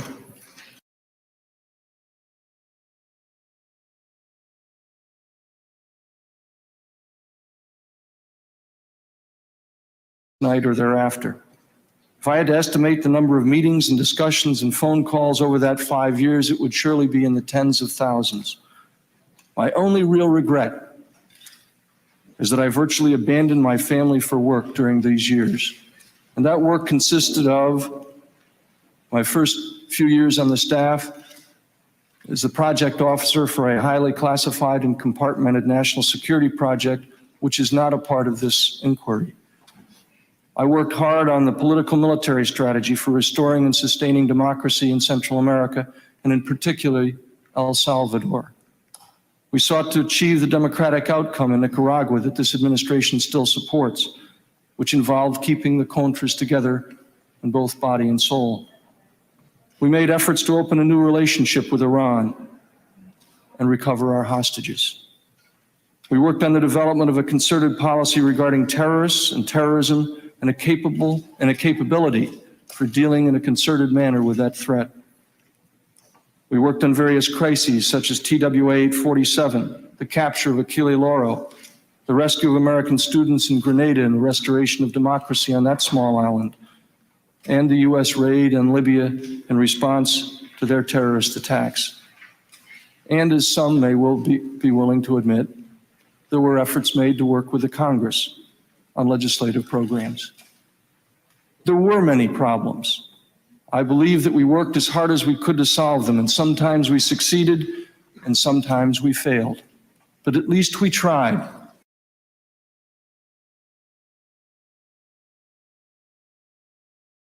Who chase us around since November just because my name arose at the hearings. It is difficult to be caught in the middle of a constitutional struggle between the executive and legislative branches over who will formulate and direct the foreign policy of this nation. It is difficult to be vilified by people in and out of this body. Some who have proclaimed that I am guilty of criminal conduct even before they heard me. Others have said that I would not tell the truth when I came here to testify. And one member asked a person testifying before this body whether he would believe me under oath. I asked when I got here, if you don't believe me, why call me at all? It has been difficult to see questions raised about my character and morality, my honesty, because only partial evidence was provided.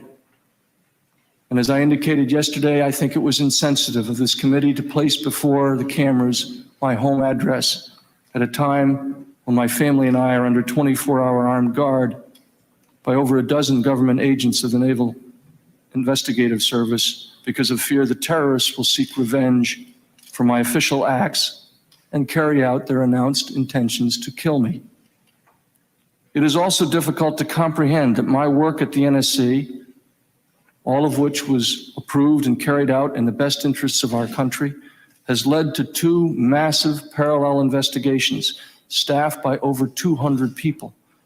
It is mind-boggling to me that one of those investigations is criminal, and that some here have attempted to criminalize policy differences between co-equal branches of government and the executive's conduct of foreign affairs.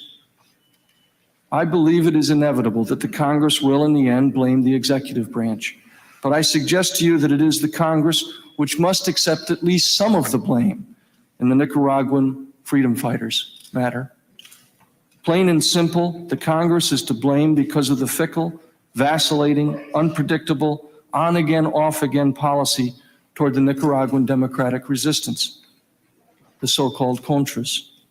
I do not believe that the support of the Nicaraguan freedom fighters can be treated as the passage of a budget. I suppose if the budget doesn't get passed on time again this year, there will be inevitably another extension of a month or 2.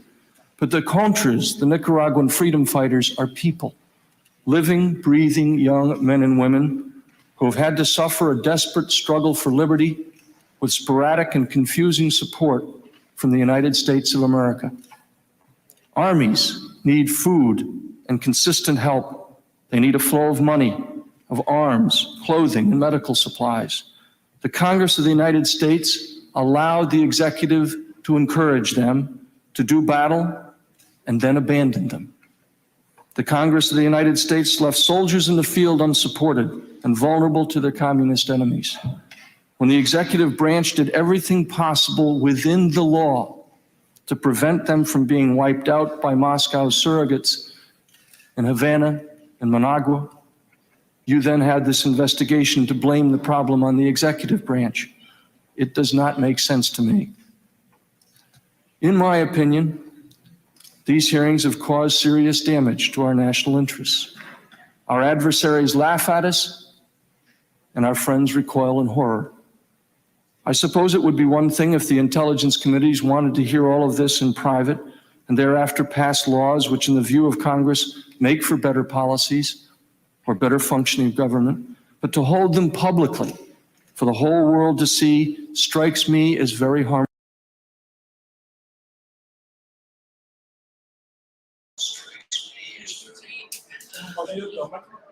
No.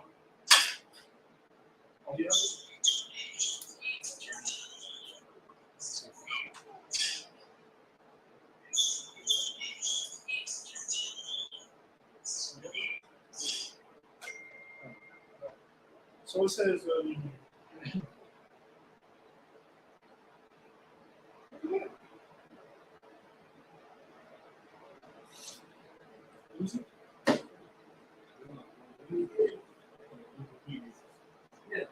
Matter of fact, just go to the what's name I sent you. The war on drugs.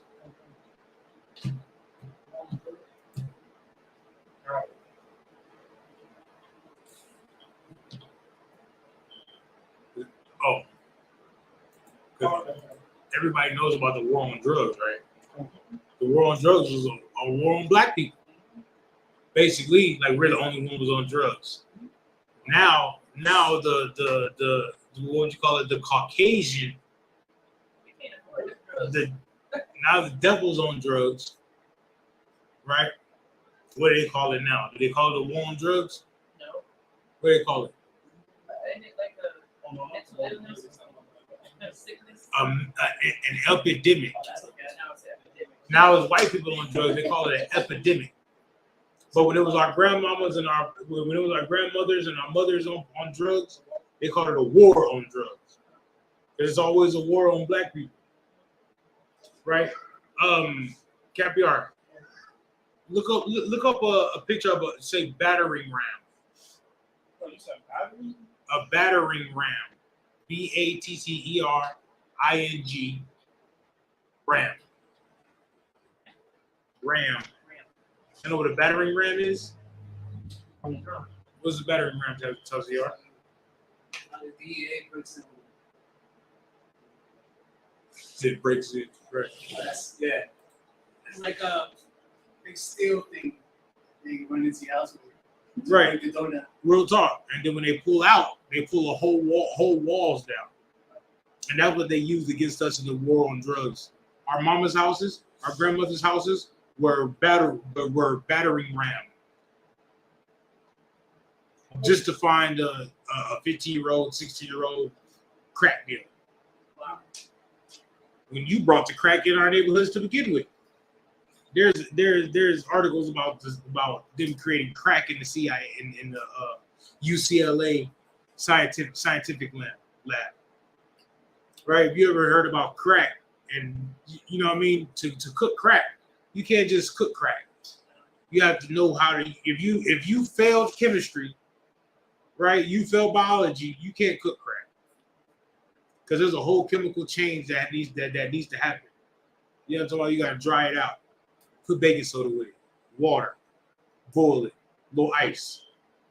You know how to do this? I don't know. I'm just saying. There's things that you have to do. There's things that you have to do to make crack. You dig what I'm saying? Before they introduced crack into our neighborhoods, Crips and Bloods was just fist fight. Wasn't nobody killing each other over no drug turf. But when crack came, big money came. A lot of money came because crack is highly addictive. When you get high off crack, the next thing you want is another crack high. You dig what I'm saying? So money comes into play. They start to kill each other over drug territory, drug turf, over drugs. You know what I mean? When Crips and Blood started, they were community organizations to defend their neighborhoods. You know what I mean? CRIP stands for Community Resistance and Progress. You know what I mean?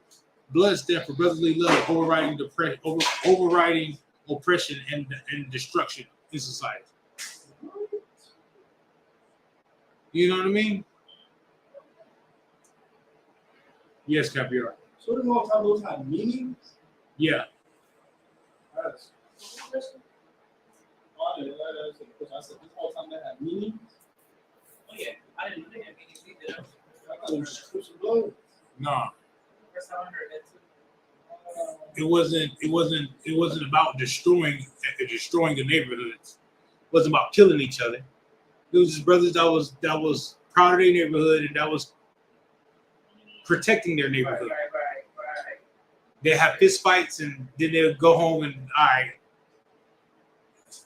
Hey man, homeboy got a cold right hand. You know what I mean? You want to learn how to keep your right hand up. Keep your right hand up. You know what I mean? That's what it was all about. It wasn't all about killing each other until the drugs came into play. Then it started destroying the neighborhoods. Because back then they had mamas. Hold your point, Taji, I got you. They had mamas, they had daddies that was there. But then when they got to hit a crack, they don't care about the kids. They don't care about what the hell going on. They want their next high. Because that's what crack was invented for, to be highly addictive, to destroy the Black and Hispanic and Native American community. What's up, Tazio? A lot of those gangs in LA were started to protect from police brutality and immigration. Yeah. So they were for it. And like you said, when the drugs came in, then it was about protecting Drug territory. my tribe from your tribe kind of shit. Yeah, drug turf. Because we making money over here, bro. You ain't coming over here taking our customers. What's wrong with y'all? Real talk. Give me the war on drugs. And eventually the police ranked up too. You got the battering ram on the camera? Oh, I just took it off. Yeah. This is what destroyed all of our grandmamas and grandparents' houses in California. And when they come with this, they're gonna knock it. You ever seen that? You ever seen Straight Outta Compton, the movie? That's what the first scene is, them ramming somebody's house with this and tearing out a whole half a house, a whole wall of a house. You know what I mean? You think anybody gonna come and fix that? No, nobody's gonna fix that. Even if it's the wrong house. You know what I mean? Go ahead, Caviar, give me the war on drugs. Because the war on drugs didn't start with Ronald Reagan. It started before that.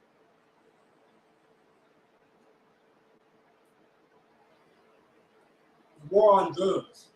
The war on drugs is a global campaign led by the United States federal government of drug prohibition, military intervention, with the aim of reducing the illegal drug trade in the United States. Stop.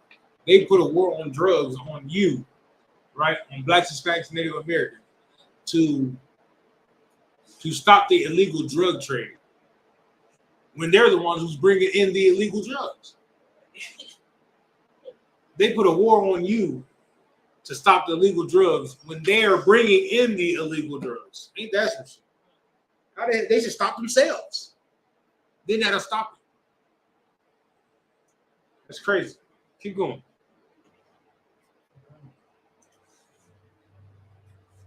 The initiative includes a set of drug policies that are intended to discourage the production, distribution, and consumption of psychoactive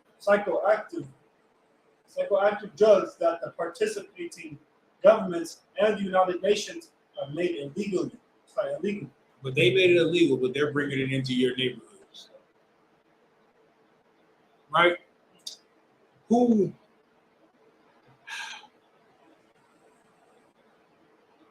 Who's the man that we all know, right? That we all know. We all know his name. right? But he's the one that gave the lengthy sentences for crack. He was a senator back then.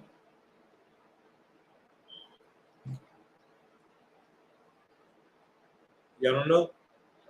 Joe Biden. Joe Biden was the one who said he gave the 1 to 100 rule.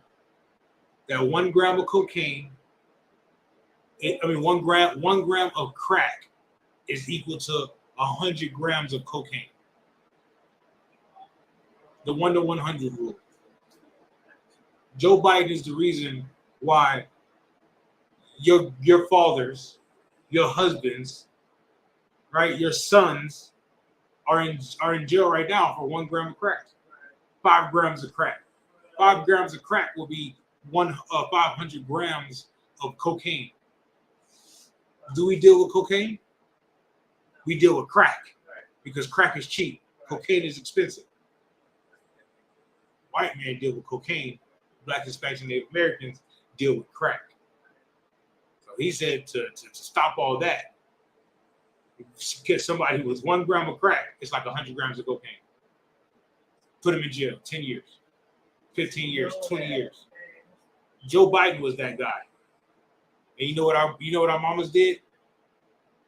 You know what our mamas did and our grandmamas did, and you know what they did? They voted him. Oh, yes. Yeah, they voted him to be our president.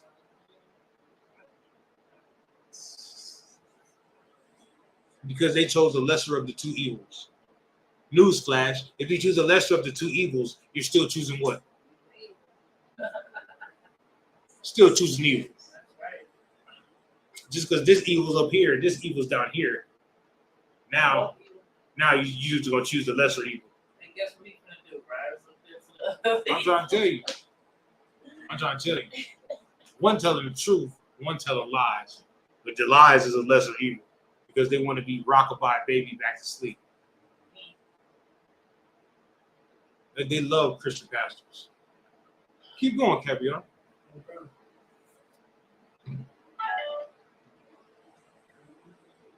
The term was coined by President Richard Nixon and popularized by the media shortly after a press conference given on June 18, 1971.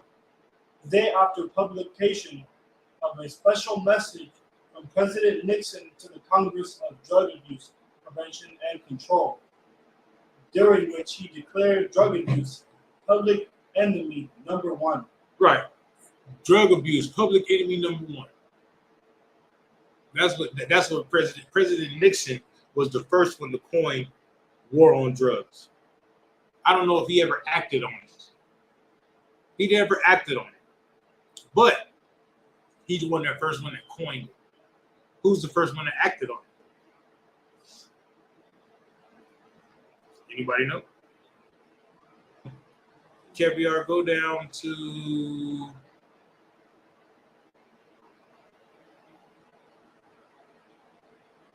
Hey. To the history.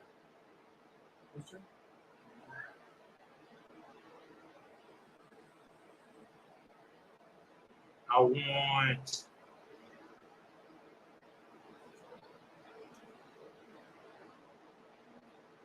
Nixon's campaign against drugs.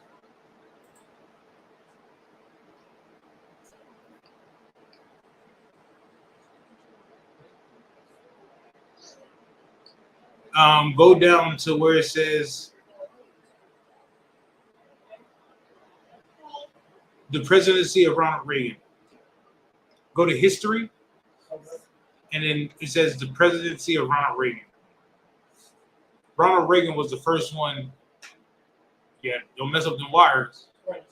Yes. Is it under the 20th century? Yes. The presidency of Ronald Reagan. That was the first time that the war on drugs was acted against. Was Ronald Reagan.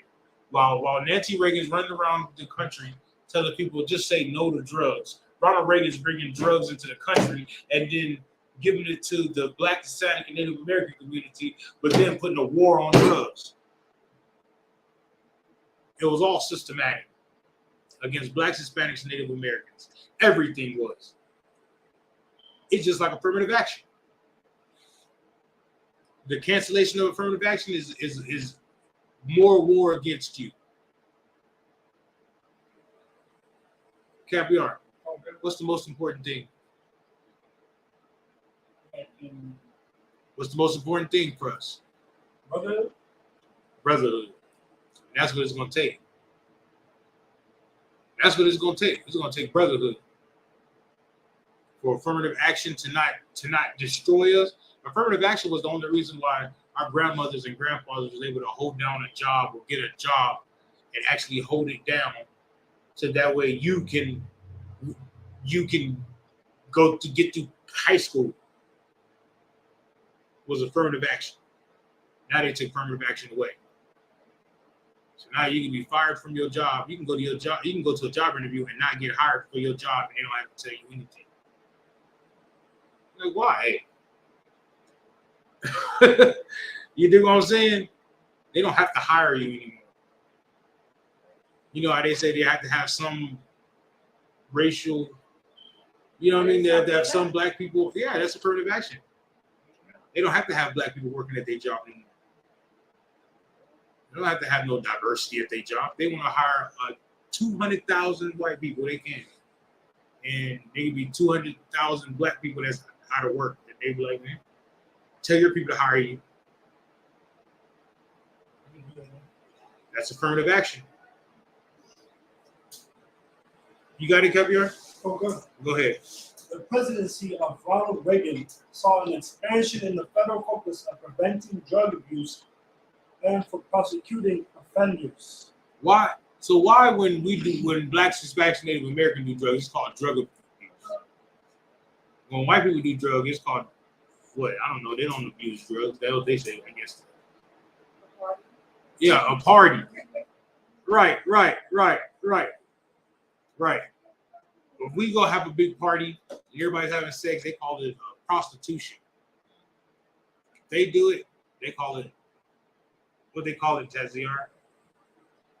What they call it when they be at them big Hollywood parties and they be all having sex in the back rooms. Nah, they don't call it what they call it. I guess they call it orgy party. I don't know. In them Hollywood parties. I was watching this stuff thing on Netflix, right? And they were literally telling me that they was having sex and doing crazy orgies and weird stuff in these back rooms at the parties, but they just made it seem like everybody does that in Hollywood. Like they made it seem like it was okay, and I was thinking in my mind, like, did they just pull the wool over my eye? Like, you know what I mean? The lifestyle of the rich and famous. You know what I mean? I was thinking like lifestyle of the rich and famous. Yeah, they're having sex and they wear like masks to their party, masquerade parties, and everybody's naked and togas and dress ups, and you know what I mean? And they just be having sex in the back room. Yeah. I was thinking in my mind, like, they put the old 52 fake on me. You know what I mean? And if you're not trained, you know what I mean? Swingers, yeah, swingers party. This swingers party. You get what I'm saying? If you're not trained, by the ISUPK, you'll fall for it. You know what I mean? But you have to be trained by the ISUPK like swingers. Wait, that's unlawful. What's up? I know when we do drugs, it's a crime. When they do it, it's a drug addiction. No, when they do it, they're having fun. They're having fun. Dude, let's all get together and do mushrooms. And everybody be, tripped out. You ever seen Scooby-Doo? Where it was high as all hell. Smoke coming out everywhere. And my kids are watching this. I was watching it as a kid, like, yeah. That's why Shaggy was always hungry. Dog too? Yeah. They was getting high in the back of that van. You see the smoke coming out of the You van never all the time. Next y'all gonna tell me that 70s show. You didn't know that 70s show they was getting high. Oh. I say they And Scooby-Doo was based on it came out in the 70s, right? Yeah, they're hippies. Yeah, it's like that 70s show. That 70s show, you know what I mean? They're all in the basement. You know what I mean? And it's going around in a circle. Everybody's. Oh yeah. But nobody realized that they was. I didn't realize they was getting high until I was like. Well, wait a minute. I had to really realize, and I was like, why is that nigga so goofy? It is smoking around like, oh, he get high down there in the basement. That's why they're in the basement. Duh. You know what I mean? Like, It's like yeah. you talking about the scene where like the grown-ups accidentally ate some brownies and they was spinning around it like. The kids made it. Oh, the kid? But yeah, but they had accidentally eaten them. What are we talking about? That 70s show? Yeah. I don't think I've seen that episode. They accidentally ate them. The mama was how they were lit. I'm trying to tell you. They make it seem okay. It's like Snoop Dogg.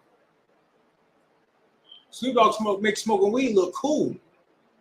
He smoke weed and they be like, you know what I'm saying? You like, oh yeah, jam it. He's a drug addict. Yeah, of course he's happy. He's high. You know what I mean? Of course he's happy. He's high. You dig what I'm saying? It's like Wiz Khalifa. They're high. And what they do now? Now they made weed legal. It's a plot against you. Then look, like Commander Honda said, they're gonna make weed legal. Everybody's gonna smoke it, and then they're gonna start drug testing to get hired at McDonald's, Subway. Nobody's gonna be able to get a job at Subway because everybody's gonna test positive for marijuana and what's it called, Percocets. Your basic, simple jobs, they're gonna start drug testing it. Remember y'all went to Whataburger for the interview? They sent you to go do the drug test, right? They was just tripping on. No, I think there was a trip. We didn't even get to that part. You didn't even get to that part. We didn't Okay. even get to that. Well, I know to work at Whataburger, you have to get drug tested. It's Whataburger, fast food place. Whataburger, I'm sorry. They were talking about, why do y'all call it Whataburger? Because it's Whataburger. They're like, no, it's Whataburger. My bad, right? You know what I mean? Snoop Dogg make it look cool to do drugs. Everybody, all these rappers are on Percocet, Molly Percocet, Molly Percocet. They make it look cool to do drugs. You know what I mean? Right, but then they be on the interview like this. Yeah, I was saying, right. Katie Function. What's up, Caviar? They be at their crib, bugged out, literally. Straight up. Can't even enjoy the house. They be on lean doing an interview, falling asleep. I used to think that stuff was cool. Falling asleep at the stoplight. Real talk. There's a song out called "With a Serve At, Sip Something." There's a song out like that, and he was like, "Don't mess my nod off." I was thinking like a nod. He's nodding, going to sleep, like nodding off. Don't mess it up. What do you mean don't mess it up? You're in public. Stay awake. Right. What are you talking about? Goofy. Do you think that maybe they do those drugs to cover the mentality, the mentalness of them having to do things that they don't want to do in the industry? Yes. They do drugs because they've been raped. They've been at a party, accepted weed from somebody. Oh, y'all smoke weed? Yeah. You took a real big hit of that weed and passed out. And then they woke up and they showed them a video of everybody in the room molesting them, having sex with the dude. You know what I mean? Everybody in the room had to put their rod in his booty. And they was like, look, either you're going to sign this contract or we're going to show everybody this. I'm like, You know what I mean? Like, yeah, that's what happened when you smoked my weed yesterday. You passed out, and we all had turns on you.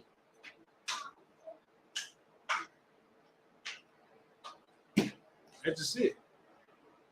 That's just it. And then they get in the public, and they get in the public, and what do? Masra? They get in the public, and they kiss each other on the mouth. We've all seen this, right? Yeah. We had have you seen that, Tazier? Talking about rappers and doing drugs, and then when they do somebody else, they go to a party with all these people, right? Do drugs, and then they pass out because they didn't lace the drug or something, and now everybody in the party is taking turns going and ramming them up their butt, and then now they video record it, and when the dude wake up in the morning, like, look, you sign this contract, but we're gonna show everybody this. He be like, oh snap, like what? And then now they gotta sign the contract, and then now they're kissing each other in public, calling each other lover and they.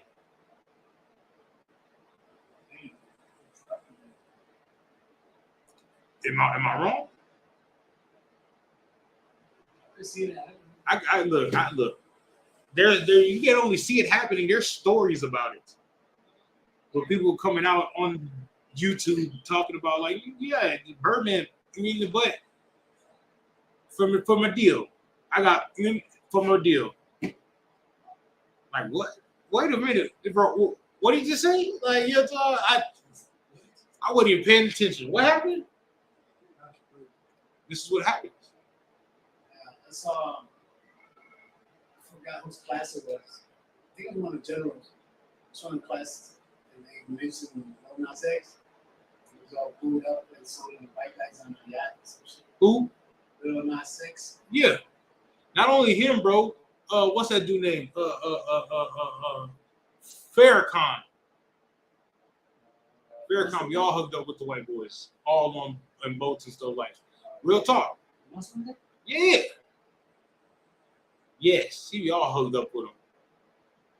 Real sweet. Real sweet. I was the journals class on Thursday. He's talking about how Eddie Murphy liked transsexuals and how Richard Pryor was like, yeah, I didn't have sex with a guy. Everybody has sex with a guy. No, everybody has not. Speak for yourself, brother. Yes. You feel me? What you talking about? Eddie Murphy did the same thing. I look. This is before my time. I didn't know Eddie Murphy was like boys. I probably could have thought about it because that movie Raw, but it was the 80s. Everybody in LA, gangsters was wearing fishnet tops. You know what I'm talking about? So I thought niggas was weird in the 80s. Gangsters wearing fishnet tops. You know what a fishnet top is? You ever had a backpack, like a mesh backpack? That. They were wearing tops like that. Yeah.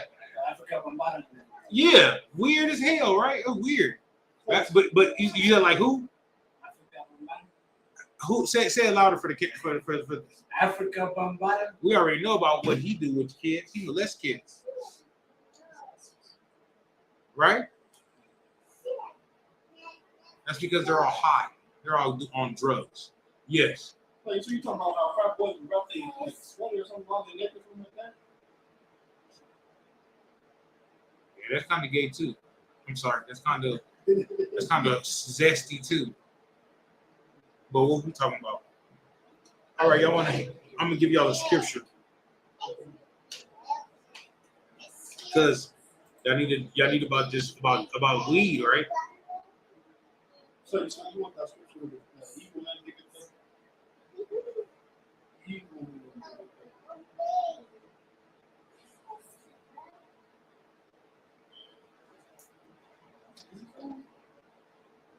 No. Give me Ecclesiasticus chapter 38, verse 1. I like that one too. Evil man diggeth up an ungodly man diggeth up evil, and in his lips there is a burning fire.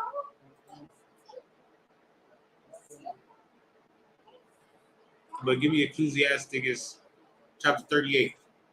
Because what they gonna say about weed? Come on now. What they gonna say about weed? Yes. God gave us weed. No, yeah, that too, but what they gonna say? Tassiar? Weed? It's not against the law. What about you? It's in the Bible. No, it's not. No, that's what they're gonna say. They say that. Oh. I mean, About the grass and the herb. and You're in the right direction. What they gonna say about weed? In the world, what they gonna say about weed? in the world, what they gonna say about it? About what? They use it all the time. They like they use this all the time. Oh, you mean what they gonna call it, or what they? No, what say? they gonna say about it? But we That tell is them that you should. medicinal, that is That is what? medicinal purposes? What does that mean? Like for medical reasons? There you go. That was just self-medicating. Just you know what I'm saying? That's what they're gonna say. Yes, Capiar. You said Ecclesiasticus chapter 38, verse 1. But yeah, that's what they're gonna say. They're gonna say that is medication. Taziar, you have a headache? No, you don't have a headache, right? So are you taking aspirin? Because why? Because you only take aspirin when what? No, so what is wrong with these people that they need weed all day, every day? What kind of medicine you take all day, every day? None. I give me one. Just give me one. I want to say food. That ain't medicine. That's nourishment for your body that you're supposed to eat. But you still don't do that all day. Yeah, you still don't do all day. Yeah, you don't. Oh, damn. Yeah, like you feel me? And the weed smokers, man, they wake up, wake in bed, eat, then they gotta smoke again. Shower, smoke. Gonna watch a movie, smoke. Oh, I gotta go run to the store. Roll the blunt. You know what I'm saying? Majority of their time over there. I'm trying to tell you. You dig what I'm saying? They got a blunt. They need a blunt for the night. For the night, yeah, I'm gonna go lay down. You know, smoke a blunt. I can't eat or I can't sleep today. Without now, when you get to that stage, boy, you just an addict. You got that for me, Capiar? Go ahead. Ecclesiasticus chapter 38, verse 1. Stop. Now there is reasons for weed, right? The Lord said He made all green herbs good, right? That don't mean you're supposed to abuse them and use them, right? You dig what I'm saying? You like, let's say you got tea, right? Tea's an herb. We cook with herbs. You know what I mean? But I mean, weed gets you high. I don't see nobody out there smoking poison ivy. Nobody. Nobody's out there smoking poison ivy. Poison ivy's a tree. Ain't nobody rolled up no oak tree. Why are they using marijuana? Capiar. Because our oppressors use it. Because our oppressor said it was okay. It was yes. Yeah, of course they have an addiction problem, but they smoke weed because they use weed because their oppressor said you can smoke as much weed as you want to, and you can't die from it. That's not the truth, though. I don't know if that's the truth or not. I mean, smoke is smoke. I thought I was dead. Cancer is cancer. Yeah. I thought he was dead, but he wasn't. Go ahead, Capiar, my bad. Ecclesiasticus chapter 38, verse 1. Honor a physician with the honor due unto him. Right. So what if your doctor tell you, hey man, you have muscle deformity? You know what I mean? You have problems eating, holding down food. You know what I mean? Your doctor might prescribe you a weed tea or something. You dig what I'm saying? Nobody says honor a physician, but you should still if the doctor tell you, yeah, I'm gonna prescribe you some marijuana, you make sure you drink it or eat it, so that way, or make some tea, or make it in that way you can hold down food. What should you do? Like, do it only when it's done. Wrong. Wrong. I want to say the same thing. Wrong. Caviar? Like you said, I said, what if your doctor prescribed you some weed because you can't hold down your food? You have a muscle deficiency. What should you do? What should you do? Get counsel? Do what? Get counsel? You call and get counsel first. Get counsel first.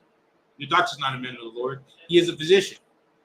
So the man above you might be like, what did the doctor say? The doctor prescribed me some weed. He said, drink a tea once a day. You know what I mean? In the morning, so that way I can hold down my food. All right, that sounds about right. Go ahead and do it. You know what I mean? But you should always get counsel first before you do drugs.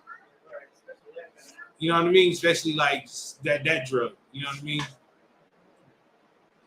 You feel me? Go ahead, Caviar. For the uses which you may have of him, for the Lord has created him. Right, because the Lord created that physician, that doctor. Would that be the same thing for opioid? Because they prescribe opioids. I don't think anymore. They use. Well, I mean, opioid is in the medicine. Is it? It's in medicine. Cocaine is in medicine. Yeah, There's some medicine, but those are prescription medicines. You can't get those unless you prescribe. You can go get weed anywhere. Those prescription medicines come with instructions. Take one of these once a day at breakfast time with food. All right. You just say the doctor prescribes you marijuana? Right. Yeah. So would that be the same thing? No. Right. Okay. No. Pretty much, 'cause that's No. A prescription medicine is a prescription medicine comes with.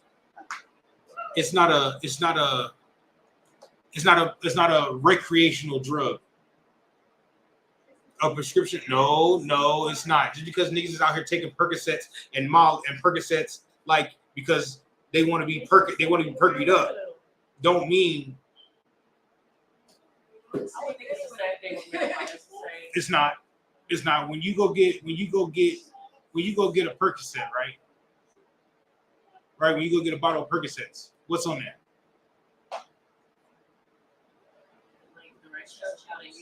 Directions on how to use it, and what else? What else? What else? What else? Milligrams or whatever's on there. Yeah, dosage. But what else? Caviar? The doctor's name. Huh? Ingredient. No. The doctor's name. Yes, but Say something like that to you. your name is on it. Yeah. Your name is on it. Prescribed, but Your name is on it. If you wouldn't go, it be the same thing? They would prescribe you the marijuana and your name would be on it. so let's say you run out of them Percocets, right? Do you go get Percocets from Tyrone? No, you know. And what's his name? Future? If he prescribes you that, you're gonna go to the pharmacy and get it. Exactly. Marijuana the same. Exactly. So the weed works the same way. Just weed is weed is not legal drugs. Here in Texas, weed ain't legal. Weed ain't legal everywhere. Somebody has to make weed legal. But that's the It same would be, thing. doctors can't prescribe you marijuana here in Texas. That's not a legal drug here either. What? Okay. But cocaine is in Opioids. I know. yeah, it's in prescription drugs because So it's here. it comes from a plant. And all these come from a plant. Some drugs and medications, some of them help you heal. Yeah. Others just alleviate. Yeah. Like but morphine. pain, yeah, but I mean, Weed would be one that alleviates, like a cancer patient. They're not hungry, but once they get some weed, it's just they get to eat. Especially after they do chemotherapy, right. their whole body hurts. Yeah, that too.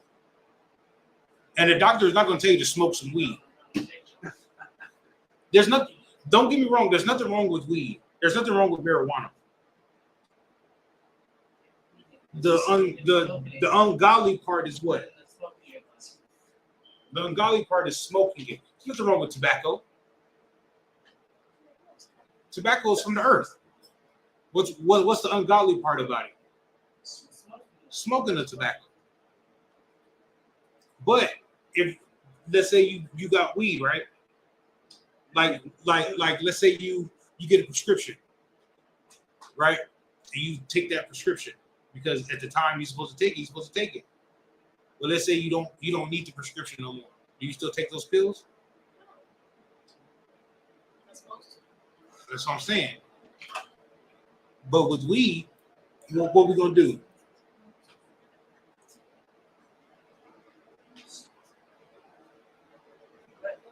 What we gonna do with weed? Caviar. We're gonna try to go find more. We're gonna try to find more. Trust me. We're gonna pull up some OT. I ain't smoking it. It's all right. That's what we're gonna do. That is what we're gonna do. I ain't smoking it. I'm just drinking a little tea weed. But you still abusing it because you don't need it. You dig what I'm saying? I don't dig what we're saying. I don't dig it. Too much of anything is not good for you anyway.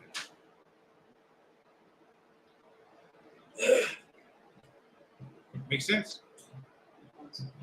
Does it make sense?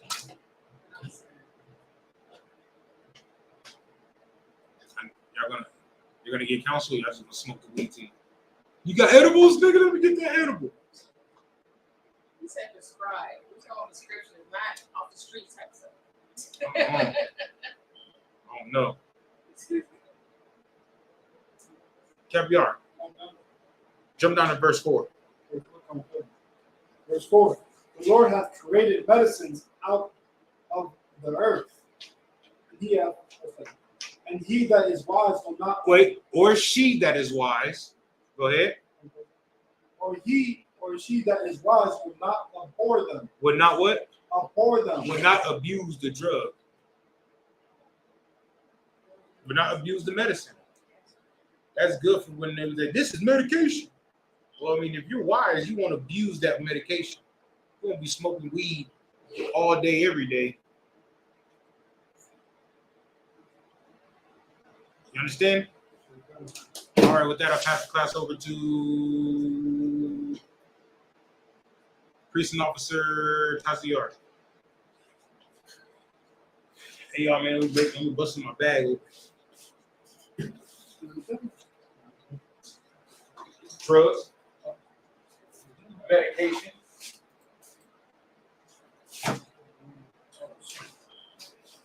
So the Isupk security announcements. Where the Isupk out of 1 West 125th Street, Harlem, New York. Rule for new brother and sister. When a new brother or sister comes into the school, they are off limits for 6 months. They are to be saluted only. They are here to share themselves with the world. If they need transportation, the teacher will arrange it. After 6 months, if a brother or sister has an interest in a particular person, he or she must get permission from the head to speak to the brother or sister. There is another 6 months in which the brother and sister will court each other.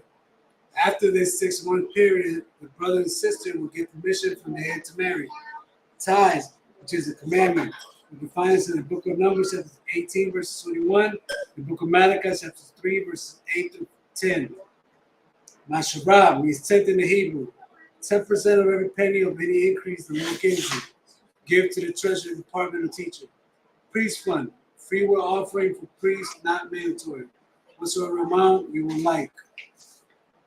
Upcoming holy convocations. The memorial of blowing of trumpets. First day of the 7th month, Friday 15, September 2023. You can find this in the book of Leviticus, chapters 23, verses 24 to 25. Reminder to any brother that wants to be a trooper in the school, you're required to wear all black. That includes boots, shirt, pants, headband, and scarf. This concludes the Isupk security announcement.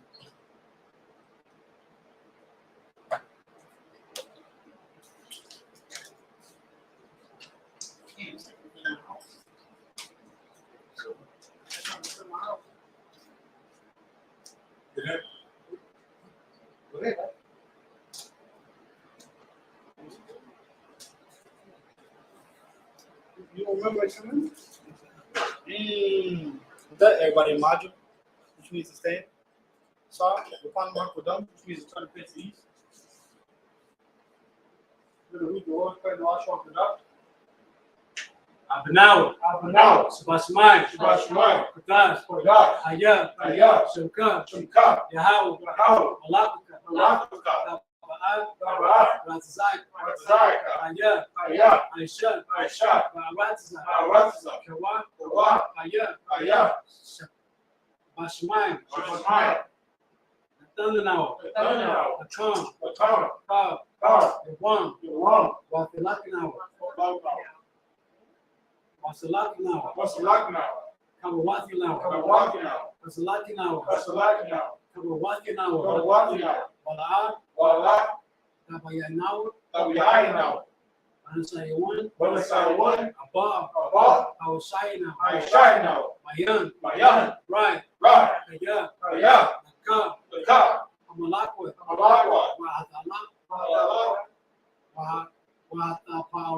Wahataparat, Amen.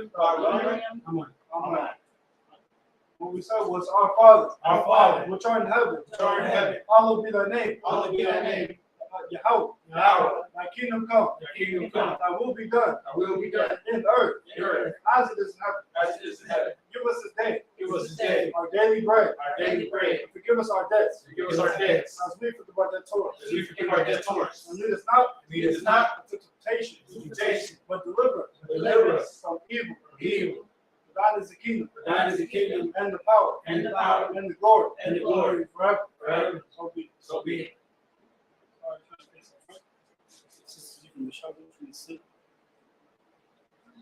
We give one courtesy salute to the brothers, men of Israel. Amajim Shabbat, Amajim Rak, Yahweh Shem Yahshua Barakatam, Yajim Matak. We're going to turn the face to sisters. Stand. Okay, men of Israel. Amajim Shabbat, Amajim Rak, Yahweh Shem Yahshua Shem Yahshua, Yajim Matak. Class is missed.